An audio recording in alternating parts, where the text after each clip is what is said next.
The dock stretched like a wooden finger into the lake, its planks weathered by years of rain, sun, and footsteps. Early morning mist clung to the surface of the water, drifting lazily as the sun began to burn it away. The only sounds were the occasional splash of a fish breaking the surface and the creak of the boards under the weight of a man who had found a sanctuary. Thomas Hale leaned back in his folding chair, his fishing rod propped against his knee. He wasn't a man of extravagance. His jeans were faded, his jacket worn thin at the elbows, but he carried himself with the quiet dignity of someone who had worked for everything he owned.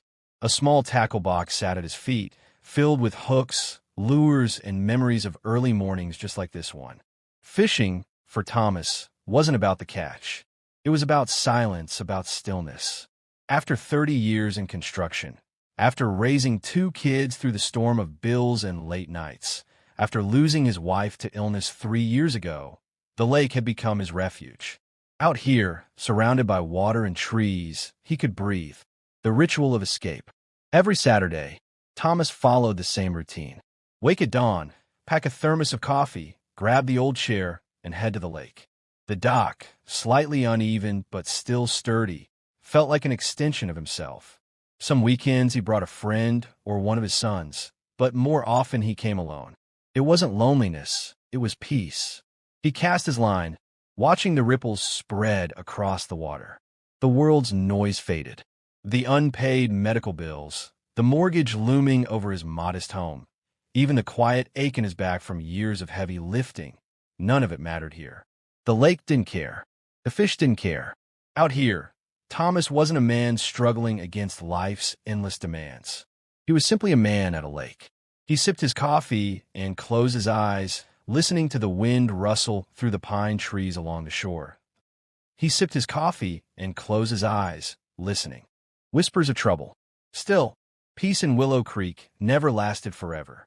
The lake, though open to the public by law, had been a point of contention for years.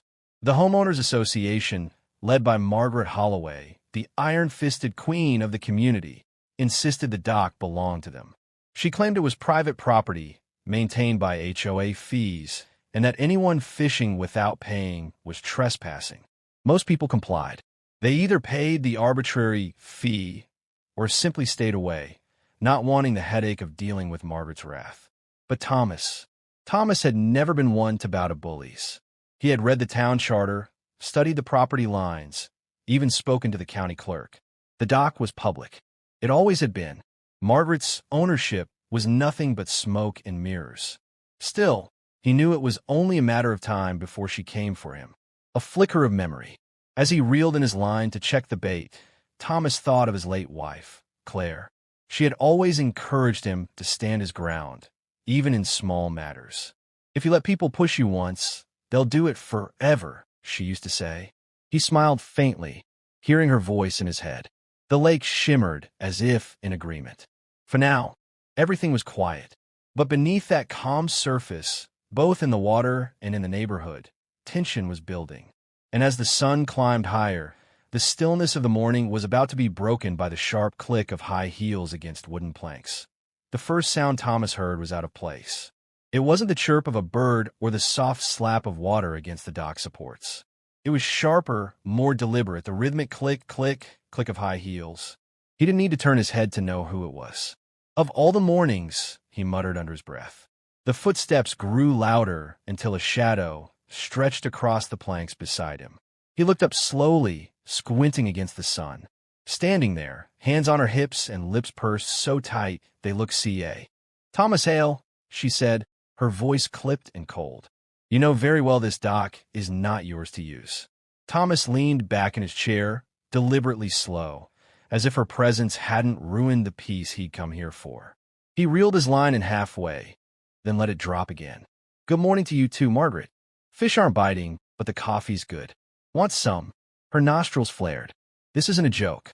You're in violation of HOA regulations, and if you think I'll let you sit out here for free, you're mistaken." The $600 demand. She pulled a folded paper from her blazer pocket and snapped it open like a judge handing down a sentence.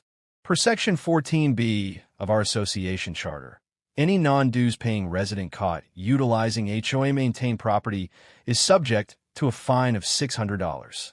Pay immediately, and I'll let you stay for the day. Otherwise, pack up your things and get off my dock. Thomas raised an eyebrow. Your dock? Funny. Last I checked, the county records list this as public access. Been that way since the town was founded. Margaret smirked. Records can be outdated. We've maintained this dock for years. Repairs, cleaning, even adding lighting. That makes it ours.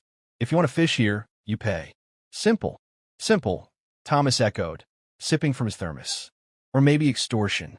Hard to tell sometimes. Her cheeks flushed a dangerous shade of red. A clash of wills. Don't play games with me, Mr. Hale, she snapped. I've already written tickets this month for 2 other residents. They paid without complaint. Don't think you're special just because you play the stubborn widower routine. The jab hit its mark, but Thomas refused to show it. He stared at the water, forcing his hands to stay steady. Claire had always told him bullies thrived on reactions. Don't feed them. Starve them of satisfaction. Finally, he turned his gaze back